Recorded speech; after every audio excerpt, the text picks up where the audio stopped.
of course, there is a tier 1 IIMs, tier 2, tier 3 colleges. Would I still go ahead and do an MBA right now, or should I wait for work for a year and take up an MBA? That is going to be a very serious question which is coming up with a lot of people, especially probably not many people are going to ask you about an IIM, but they will definitely ask you for a tier 2, tier 3 institute. To what GP added, because I think, as you rightly said, I think there is a several time concern that if I'm going to in a tier 3 school, right? I think today, honestly, given the content which is available and the lot of online courses which are available, which are not that expensive, today, honestly, if you're a hardworking guy, the gap between tier 1 and tier 3 will come down, because, the access I have, which I never had earlier. Yeah. So I'm saying, today I don't think I can clear a CAT in terms of getting into this, right? Now, it so happens that it's designed in some particular way.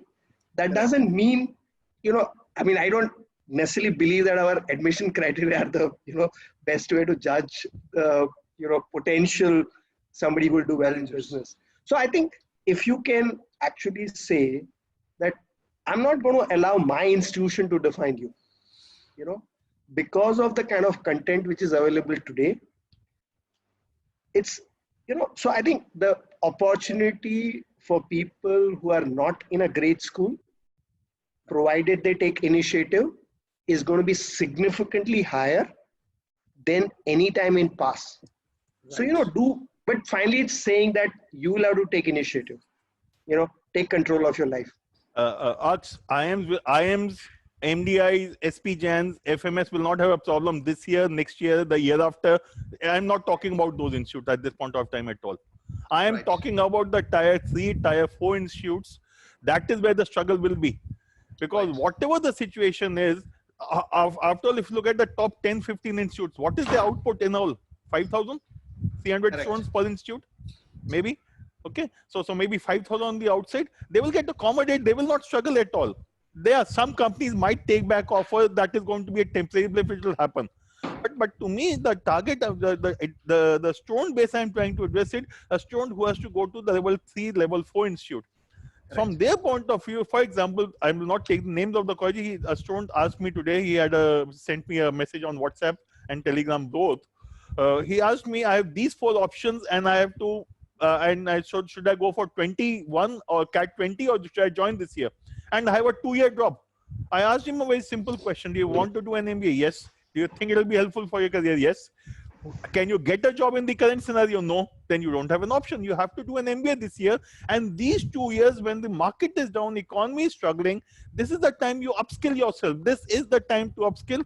The only request I will have to all students, whether it's tier 1, 2, 3, 4, 5, does not matter. In the institute, put your best foot forward. Top students from lower institutes do at times much better than many students from IIMs. Okay, and the best example in front of us are 2 people, Satya Nadella and Sundar Pichai. Absolutely. 2 people, one IIT Kharagpur, one MIT Manipal. Are we really discussing who's from which institute? It is your work, your effort which will take you where you are. Whichever institute you join, do well. Prepare hard, put your best foot forward. And one thing which Professor Janat Shah said in the beginning, I'm not sure how many people have picked it up. Make sure you are digitally literate.